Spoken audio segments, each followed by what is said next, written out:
الحمد لله رب العالمين والصلاة والسلام على خاتم النبيين وعلى آله الطيبين وأصحابه المهديين وعلماء أمته المحققين وأولياء ملته الواسعين وعلينا معهم أجمعين. أما بعد فأعوذ بالله السميع العليم من الشيطان اللعين الرجيم. بسم الله الرحمن الرحيم. يا أيها الذين آمنوا استعينوا بالصبر والصلاة إن الله مع الصابرين. صدق الله مولانا العظيم. إن الله وملائكته يصلون على النبي يا أيها الذين آمنوا صلوا عليه وسلموا تسليما. تمام يا باب السلام اللهم صل على محمد وعلى آل محمد كما صليت على إبراهيم وعلى آل إبراهيم إنك حميد مجيد. اللهم بارك على محمد وعلى آل محمد كما باركت على إبراهيم وعلى آل إبراهيم إنك حميد مجيد. الصلاة والسلام عليك يا سيدي يا رسول الله وعلى آلك وأصحابك يا سيدي يا حبيب الله. حمد و سلام کے بعد آپ تمام احباب کو السلام علیکم ورحمۃ اللہ وبرکاتہ.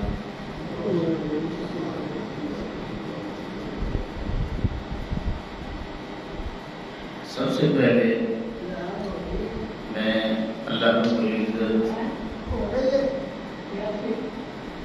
کا شکر ادا کرتا ہوں کہ جس نے اپنی توفیق خاص سے اپنی پاک بارگاہ میں ہم سبھی کو حاضری کا شرف عطا کیا اور اپنے حبیب کریم علیہ السلام کا ذکر پاک سننے اور سنانے کی توفیق عطا فرمائے. امام الانبیاء صلی اللہ علیہ وسلم کے غلاموں اللہ رب العزت نے قرآن مجید میں ارشاد فرمایا یا ایھا الذین آمنوا استعینوا بالصبر والصلاۃ. اے ایمان والو صبر اور نماز سے مدد چاہو. ان اللہ مع الصابرین. بے شک اللہ رب العزت صابرین کے ساتھ ہے.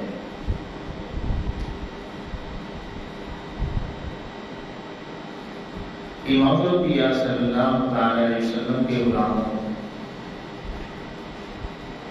یہ اللہ رب العزت کا محبت بڑا انداز ہے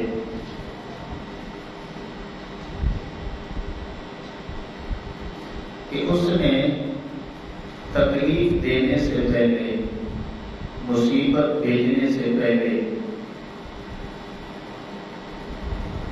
تکلیف کا علاج بتا دیا, مصیبت کا حل بتا دیا اور دکھ کا علاج بتا دیا.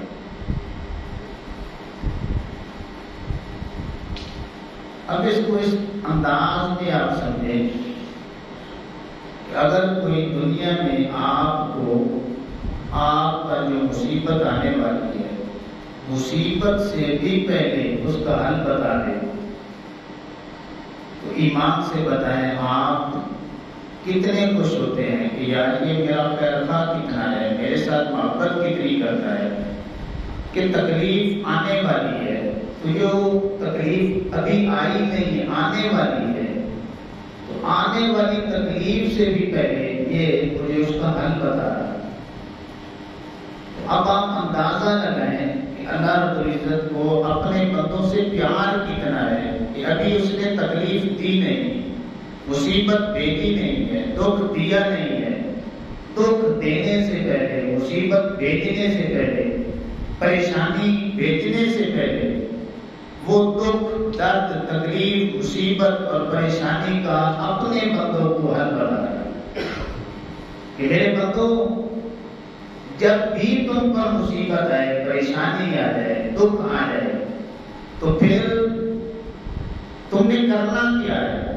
ایک تو صبر کا دامن مضبوطی سے پکڑ کے رکھنا ہے، اور دوسرا فوراً اپنا رخ مسجد کی طرف کر لینا ہے، میری بندگی کی طرف کر لینا ہے، میرے سجدوں کی طرف کر لینا ہے۔ میرے بندوں، اگر تم نے صبر کا اور نماز کا دامن پکڑ لیا تو پھر مجھے اپنی ربوبیت کی قسم ہے، تم جہاں پر بھی ہوگے تمہیں میری سنگت، معیت اور قربت نصیب ہو جائے۔ اب اس آیہ کریمہ سے ایک بات تو بالکل واضح ہے، وہ کیا ہے کہ اللہ رب العزت یہ بتانا چاہتا ہے اہل ایمان کو، اپنے بندوں کو، کہ میں نے تمہیں تکلیف دینی ہے، مصیبت بھیجنی ہے، پریشانی میں نے بھیجنی ہے۔ اور اس کا ذکر قرآن مجید کی ایک دوسری آیہ کریمہ میں بھی موجود ہے، سورہ عنکبوت ہے، دوسری آیہ کریمہ ہے۔ اللہ فرماتا ہے کہ احسب الناس ان یترکوا ان یقولوا آمنا وهم لا یفتنون، کہ ایمان والے لوگوں نے یہ خیال کر لیا ہے کہ ہمیں اس بات پہ چھوڑ دیا جائے گا کہ ہم نے کلمہ پڑھ لیا ہے اور ان سے کوئی امتحان نہیں لیا جائے گا۔ اللہ فرماتا ہے کہ جو مجھے مان لے، میرے حبیب کریم علیہ السلام کا کلمہ پڑھ لے، پھر وہ بات جو ہے نا یہ ذہن نشین کر لے کہ میں نے اس سے امتحان ضرور لینا ہے۔ اب سوال یہ پیدا ہوتا ہے کہ وہ امتحان کیوں لینا چاہتا ہے؟ اس کا جواب بھی اسی آیہ کریمہ کی اگلی جو آیہ کریمہ موجود ہے اس میں اللہ رب العزت نے عطا فرما دیا کہ وَلَقَدْ فَتَنَّا الَّذِينَ مِن قَبْلِهِمْ فَلَيَعْلَمَنَّ اللَّهُ الَّذِينَ صَدَقُوا وَلَيَعْلَمَنَّ الْكَاذِبِينَ۔ میرے بندو، تمہارا یہ سوال ہے نا کہ امتحان کیوں لینا چاہتا ہے، پہلی بات ہے پہ رکھ لو کہ یہ امتحان میں نے جتنے بھی اہل ایمان گزرے ہیں سبھی سے میں نے امتحان لیا ہے، تو اس لیے لینا ہے کہ ان سے بھی لیا ہے، تم سے بھی لینا ہے۔ اور دوسری وجہ یہ ہے کہ میں سچوں کو جھوٹوں سے الگ کرنا چاہتا ہوں، کھروں کو کھوٹوں سے الگ کرنا چاہتا ہوں، مومنوں کو منافقوں سے الگ کرنا چاہتا ہوں۔ اور تیسری بات سن لیں یہ ہے کہ میں امتحان لے کر کے اپنے بندوں کو رتبے، عظمتیں، شانیں، مقامات، درجے، اپنی قربت عطا فرمانا چاہتا ہوں۔ اللہ امتحان بھی اللہ نے لینا ہے، اور کیوں لینا ہے کہ اس نے امتحان اہل ایمان سے لیے ہیں۔ امتحان کیوں لینا چاہتا ہے کہ وہ کھروں کو کھوٹوں سے الگ کرنا چاہتا ہے۔ وہ امتحان کیوں لینا چاہتا ہے کہ وہ اپنے بندوں کو رتبے عطا فرمانا چاہتا ہے۔ اب ایک اور سوال ذہن میں آتا ہے کہ امتحان کتنے طرح کے ہیں مالک کے کی ہم نے تیاری کر لی۔ اللہ فرماتا ہے اس کا جواب بھی میں نے دے دیا ہے، وَلَنَبْلُوَنَّكُمْ بِشَيْءٍ مِّنَ الْخَوْفِ وَالْجُوعِ وَنَقْصٍ مِّنَ الْأَمْوَالِ وَالْأَنفُسِ وَالثَّمَرَاتِ وَبَشِّرِ الصَّابِرِينَ۔ اے میرے بندو، میں نے امتحان لینا ہے خوف دے کر کے، پیاس دے کر کے، مالوں میں کمی کر کے، جان کو لے کر کے، اور پھر رزق میں کمی کر کے۔ یہ میں نے 5 امتحان لینے ہیں تم سے۔ اور اگر تم ان 5 امتحانوں میں کامیاب ہو جاؤ گے وبشر الصابرین تو تمہیں صابرین میں بھی شمار کر لیا جائے گا اور تمہیں پھر بشارتیں میرے فرشتے میری طرف سے تمہیں دیں گے۔ اللہ اکبر۔ اب اس کو جو ہے اور زیادہ وضاحت کے ساتھ آقا کریم علیہ السلام نے بیان فرمایا۔ یہ مشکات شریف کی 1568 نمبر حدیث باب ہے۔ بڑی توجہ کے ساتھ بیٹھے آپ۔ آقا کریم علیہ السلام نے فرمایا کہ جب بندہ کلمہ پڑھتا ہے مومن ہوتے ہی اللہ رب العزت اس کا ایک رتبہ مقرر فرما دیتا ہے، عظمت دے دیتا ہے اپنے بندوں کو۔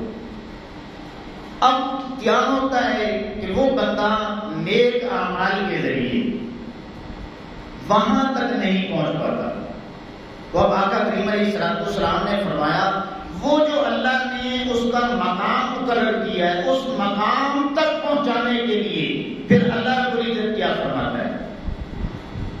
آقا کریم علیہ السلام نے فرمایا ابتلا اللہ فی جسدہ او فی مالہ او فی ولدہ، پھر اللہ رب العزت اس بندے کو جسمانی تکلیف میں مبتلا کر دیتا ہے، فی جسدہ او فی مالہ، یا مال دے کر امتحان لیتا ہے یا پھر مال لے کر بھی امتحان لے سکتا ہے،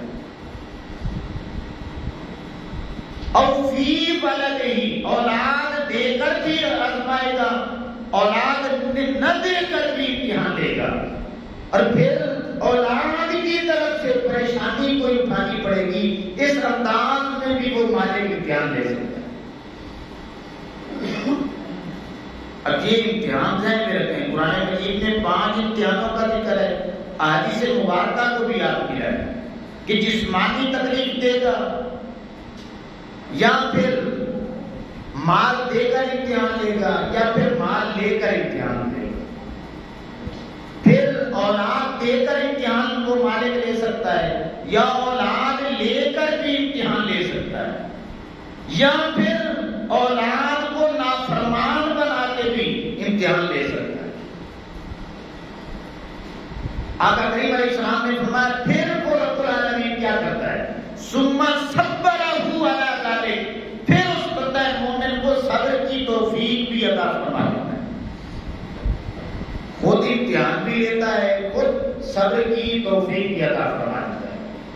آگے آقا کریم علیہ السلام نے فرمایا کہ حتی یبلغہ المنزلۃ التی سبقت لہ من اللہ، جو اللہ رب العزت نے اس بندے کا ایک مقام مقرر کیا ہوا ہوتا ہے، جسمانی تکلیف کے ذریعے مالی پریشانی دے کر اولاد کی طرف سے آزمائش میں ڈال کر اور پھر صبر کی اوپر توفیق دے کے مالک اپنے بندے کو آزماتا ہے، صبر کی توفیق دیتا ہے، حتیٰ کہ بندہ مومن اسی مقام پہ پہنچ جاتا ہے جہاں تک مالک اسے پہنچانا چاہتا ہے۔ اللہ اکبر۔ تو امام الانبیاء صلی اللہ تعالی علیہ وسلم کے غلاموں، اس سے ایک بات واضح ہوتی ہے کہ بندہ مومن کو پریشانیوں سے، تکلیفوں سے، مصیبتوں سے پریشان ہونا نہیں چاہیے، بلکہ صبر کا دامن پکڑ کے رکھنا چاہیے، اور اللہ کے سجدوں سے پیار کر لینے سے بندے کی وہ جو مصیبتیں ہیں، پریشانیاں ہیں، اللہ رب العزت ان کو ان سے دور فرما دیتا ہے۔ اللہ اکبر۔ یہ ہے عام مومن، آپ اور میرے جیسے، ان سے امتحان اللہ رب العزت اس لیے لیتا ہے۔ اب جب ہم قرآن مجید پڑھتے ہیں، آقا کریم علیہ السلام کے فرامین پڑھتے ہیں، تو ہمیں پتہ چلتا ہے کہ اللہ رب العزت نے امتحان تو اپنے نبیوں سے بھی لیے ہیں، اپنے پیاروں سے بھی امتحان لیے ہیں، بلکہ ان سے بڑے امتحانات لیے۔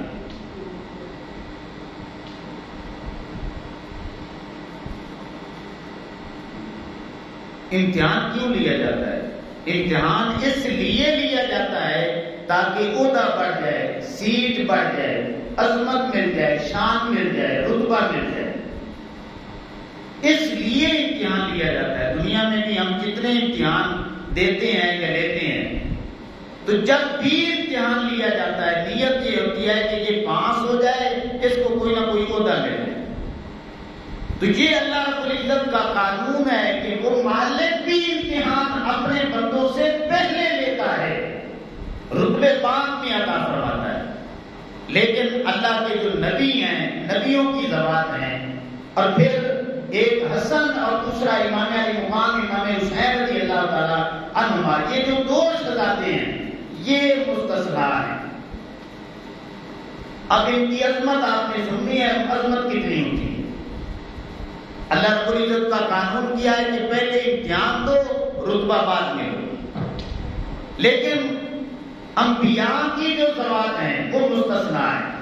وہ کیسے کہ امتحان نبیوں نے اس دنیا میں آ کر کے دیے, لیکن نبوت اور رسالت جو ہے اس دنیا میں آنے سے بھی پہلے اللہ رب العزت نے انہیں عطا فرما دی. اب عظمت پہلے مل گئی, شان کو پہلے مل گئی, رتبہ پہلے مل گیا, جنت کی سرداری بھی انہیں پہلے مل گئی, نبوت پہلے مل گئی, رسالت پہلے مل گئی. اور قرآن مجید میں آتا ہے, اللہ فرماتا ہے اللہ اعلم حیث یجعل رسالتہ, کہ اللہ جانتا ہے کہ اس نے کس کو اپنا رسول بنا کے بھیجنا. آدم علیہ السلام سے لے کر کے آقا کریم علیہ السلام تک جتنے بھی نبی گزرے, رسول گزرے, اللہ نے اس دنیا میں ان کی جلوہ گری سے بھی پہلے اللہ رب العزت نے لوح پہ لکھ دیا تھا کہ آدم علیہ السلام بھی نبی ہوں گے, نوح علیہ السلام بھی نبی ہوں گے, اور جتنے جتنے نبی اللہ نے بھیجنے تھے سبھی کا اللہ رب العزت نے نام بھی لکھ دیا تھا. تو اب کیا پتا چلا کہ رتبہ پہلے مل چکا ہے, شانیں پہلے مل چکی ہیں. اللہ رب العزت پھر امتحان کیوں لینا چاہتا ہے نبیوں سے؟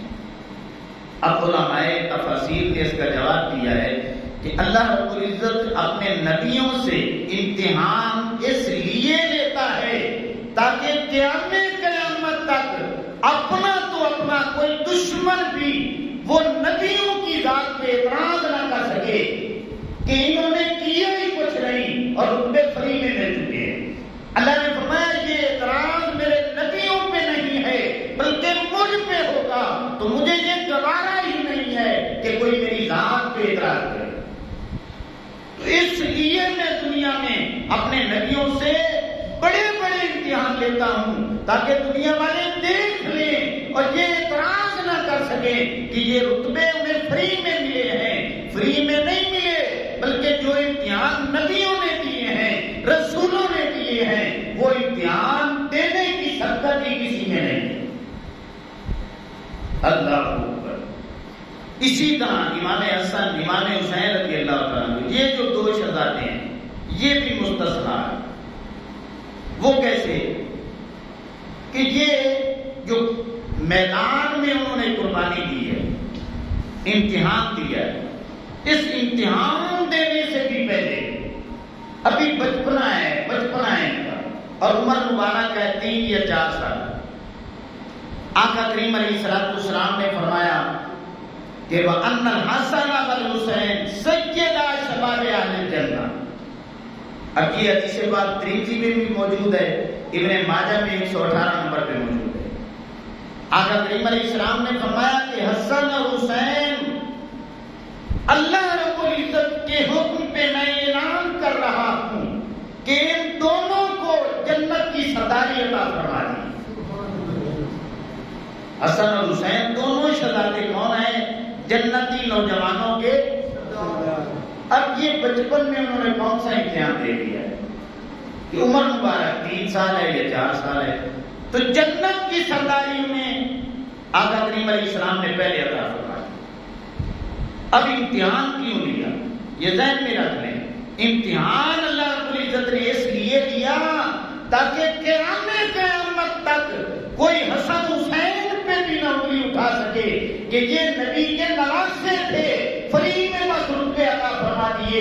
اللہ نے فرمایا میرے حبیب کریم علیہ السلام امتحان میں بڑے بڑے لوں گا تاکہ قیامت تک کوئی حسن حسین پہ نہ انگلی اٹھا سکے. جب ان کی انگلی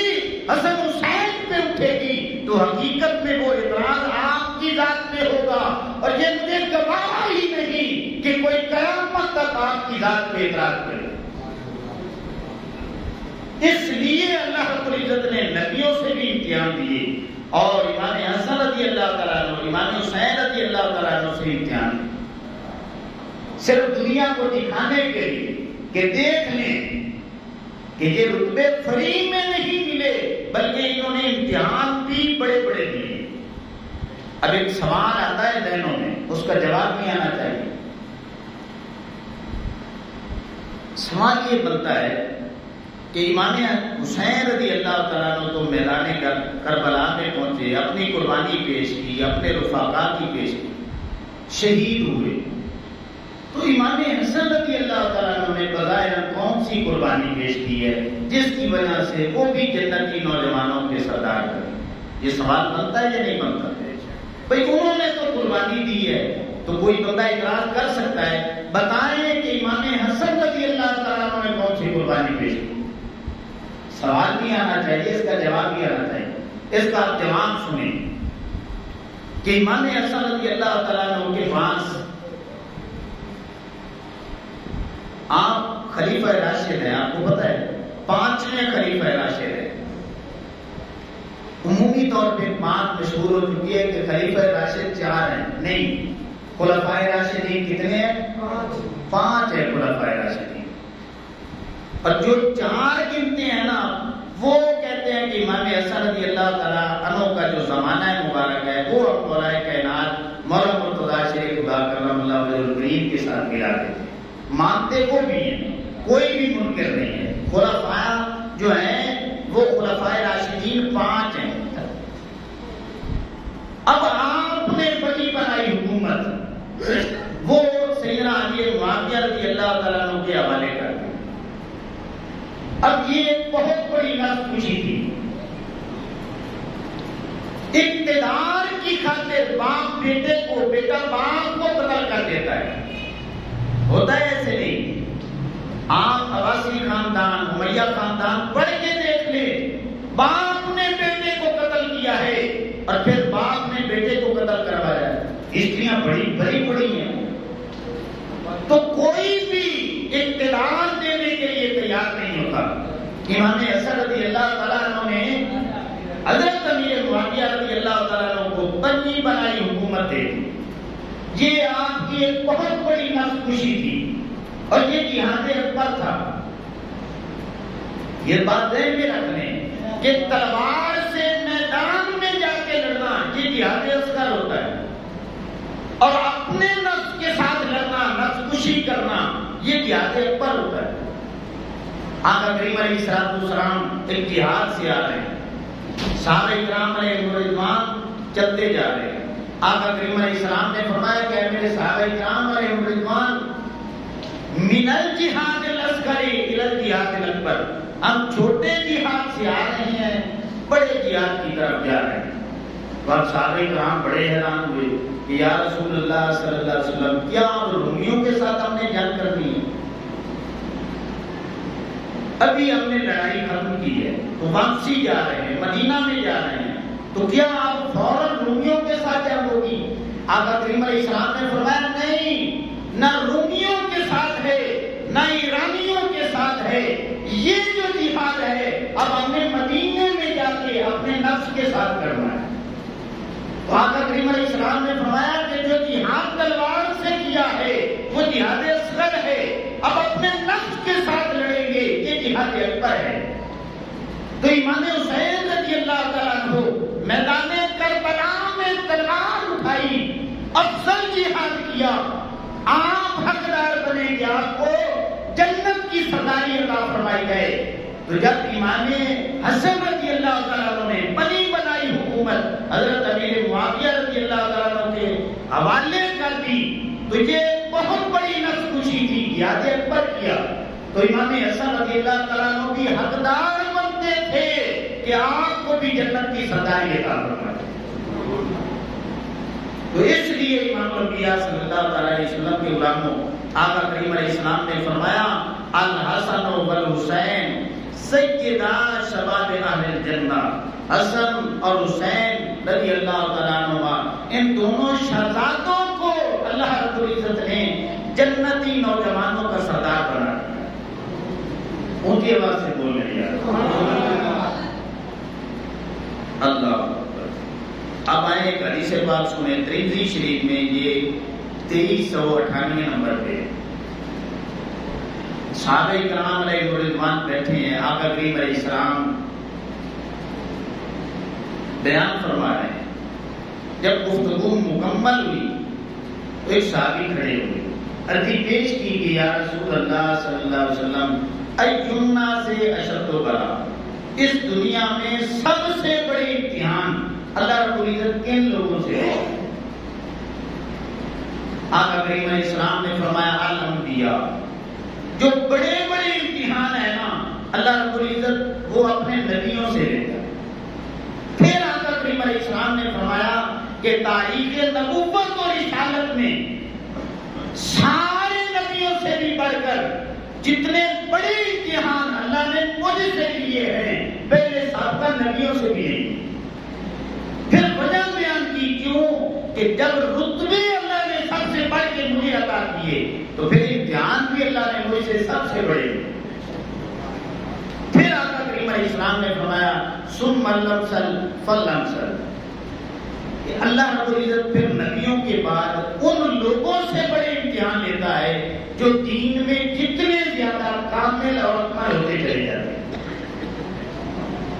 اب بات ہے میں رکھنی ہے کہ نبیوں اور رسولوں کے بعد اللہ رب العزت جب کسی سے بڑا امتحان لے تو آقا کریم علیہ السلام فرما رہے ہیں کہ وہ دین میں اکمل اور کامل اتنا ہوتا ہے، تو جتنا دین میں وہ کامل ہوتا ہے اتنی آزمائش بھی اس پہ بڑی جو ہے اللہ رب العزت اتارتا ہے۔ اب امام الانبیاء صلی اللہ تعالی علیہ وسلم کے غلاموں، اب آپ کو یہ بات سمجھ آئے گی۔ آقا کریم علیہ السلام نے فرمایا کہ حسین و منی وآنا، سبھی بولے وآنا، حسین و منی وآنا من الحسین، حسین مجھ سے ہے میں حسین سے ہوں۔ یہ حدیث پاک ایسی ہے، بڑے بڑے علماء محدثین مفکرین اور مجتہدین وہ مغز ماریاں کرتے رہے ہیں ایسے مراد کیا ہے۔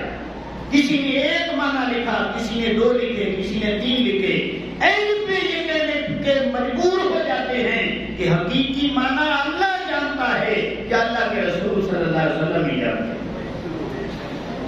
جس پہ سب کا اتفاق ہے، سب کا اتفاق ہے وہ سن لیں۔ وہ معنی یہ ہے کہ آقا کریم علیہ السلام نے فرمایا حسین مجھ سے ہے میں حسین سے ہوں۔ کیا مطلب کہ تاریخ نبوت اور رسالت میں جب رتبہ سب سے بڑا میرا ہے تو پھر اللہ نے امتحان بھی بڑے بڑے مجھ سے لیے، اور اب جو میری امت میں اللہ رب العزت میری طرف کے امتحان لے گا وہ حسن سے لے گا، وہ حسین سے لے گا۔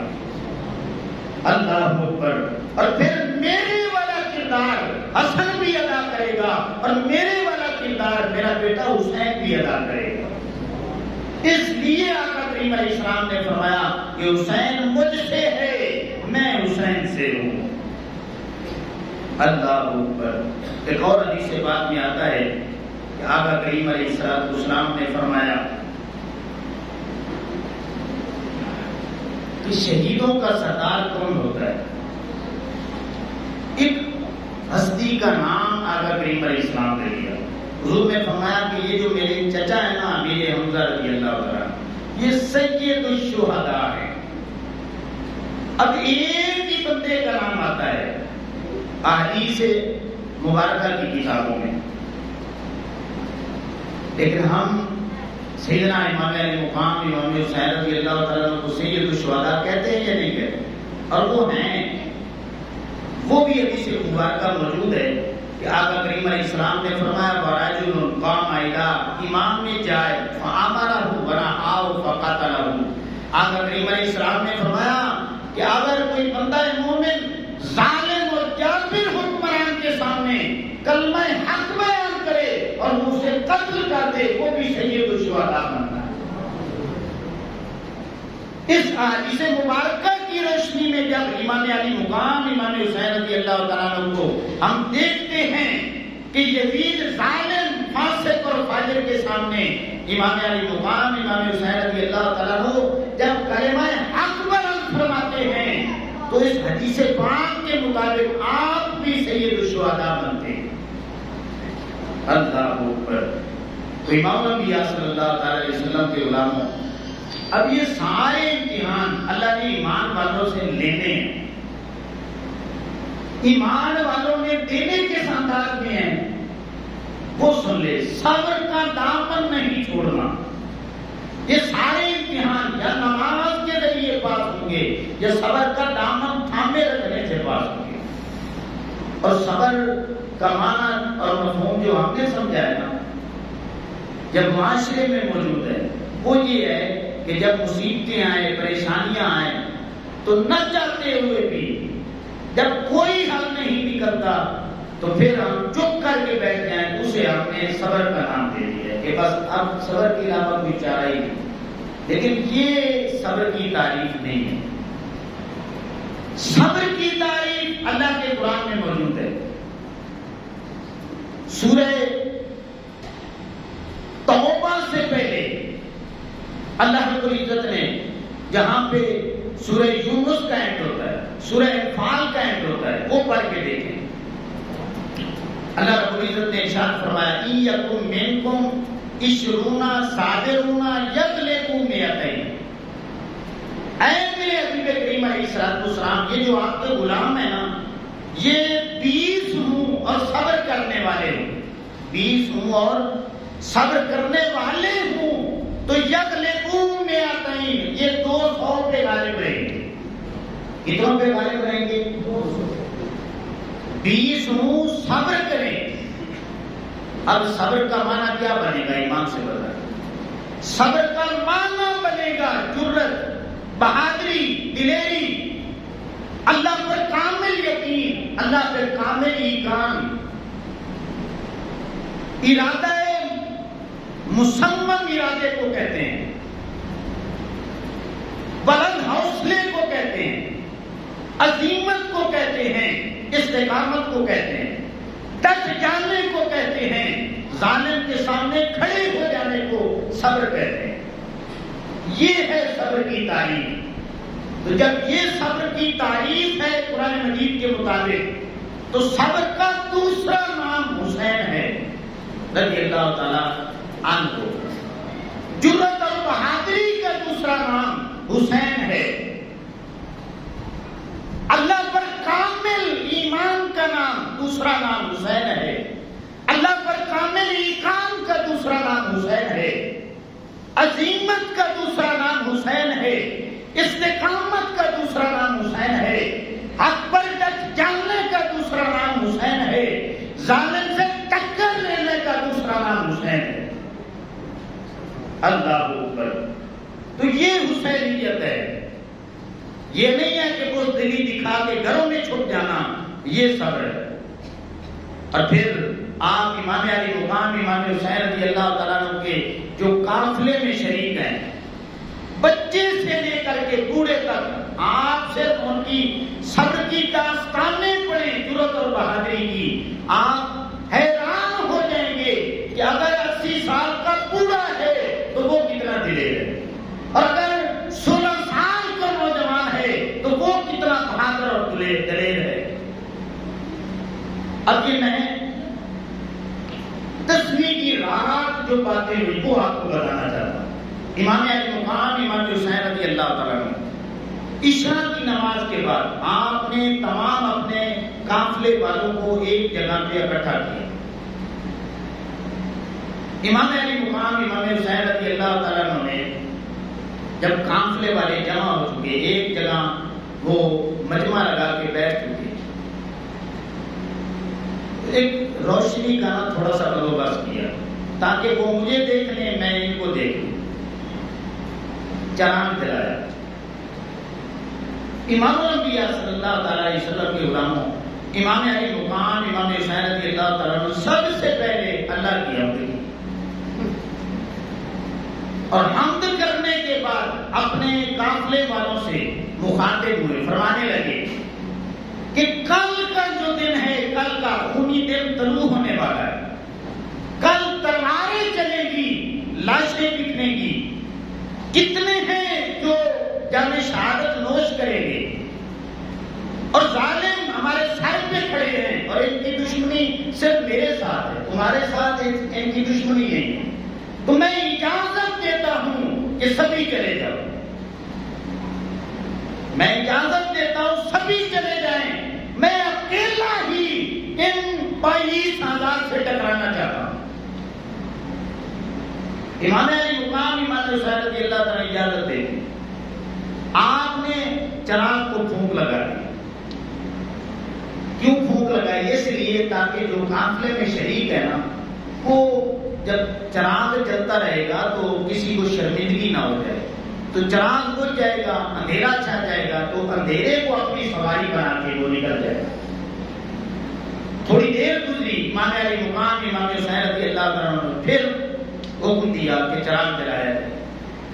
آپ نے پھر دوسرے دن کی سختیاں بیان کی اور فرمایا کہ اگر اس انداز میں نہیں جانا چاہتے کہ شرمندگی ہوگی، کوئی یزیدی دیکھ لے گا، تو پھر ایسے کرو میرا ایک بچہ لے لو ساتھ، جب یزیدی پوچھے تو انہیں بتا دینا کہ حسین کے ہی کام پہ ہم جا رہے ہیں تاکہ شرمندگی سے بچ جاؤ۔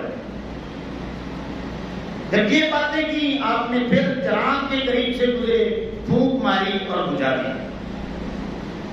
تھوڑی دیر آپ نے انتظار کیا، پھر آپ چراغ کے قریب جاتے ہیں، چراغ جلاتے ہیں، آپ دیکھتے ہیں کہ جو جہاں پہ بیٹھا ہے اللہ کی عزت کی قسم ہے اس نے حرکت ہی نہیں کی، حرکت ہی نہیں کی۔ امام علی مقام امام حسین رضی اللہ عنہ بھی کچھ بولنا چاہتے تھے کہ ایک بزرگ صحابی حضرت مسلم بن اوس اسدی کھڑے ہوئے اور کہنے لگے کہ حسین آپ کو اللہ کا واسطہ ہے احترام کم نہ کرنا، ہم میں سے ادھر کوئی بھی اٹھ کے جانے والا نہیں ہے، ہم گردنے کٹانے کے لیے آئے ہیں، بچانے کے لیے نہیں آئے، اللہ کا واسطہ چراغ جلتا رہے۔ بس یہ بات حضرت مسلم بن اوس اسدی نے کی۔ اب پھر حضرت زہیر بن کین بجلی رضی اللہ تعالیٰ عنہ وہ کھڑے ہوئے، وہ مخاطب ہوئے، کہنے لگے حسین اگر 1000 بار میرے کٹ جانے سے مجھے پتہ چل جائے کہ آپ صحیح سلامت بچ جائیں گے، مجھے اللہ کی قسم ہے 1000 بار بھی میں کٹنا پسند کروں گا۔ اور دوسری بات یہ ہے کہ جب تک آقا کریم علیہ السلام کے بزرگ صحابہ موجود ہیں، صحابہ کرام کے ہوتے ہوئے اہل بیت اطہار کا کوئی فرد میدان کربلا میں نہیں جا سکتا۔ یہ حضرت زہیر بن کین بجلی رضی اللہ تعالیٰ عنہ انہوں نے یہ باتیں کی۔ اب ایک اور بزرگ صحابی جن کی عمر 80 سال ہے، بوڑھے ہیں، سفید داڑھی ہے، وہ کھڑے ہوئے، حضرت حبیب بن مظاہر اسدی رضی اللہ تعالیٰ عنہ وہ کھڑے ہوئے، ایک ہاتھ میں تلوار تھی، نیزہ پکڑا، ایسے اوپر کیا، کہنے لگے اے حسین ابھی تو میرے ایک ہاتھ میں تلوار ہے، دوسرے میں نیزہ ہے، اگر تلوار نہ ہوتی، نیزہ نہ ہوتا، اللہ کی عزت کی قسم ہے اے حسین تیری خاطر میں پتھروں کے ساتھ ان یزیدیوں کے ساتھ جنگ شروع کر دیتا۔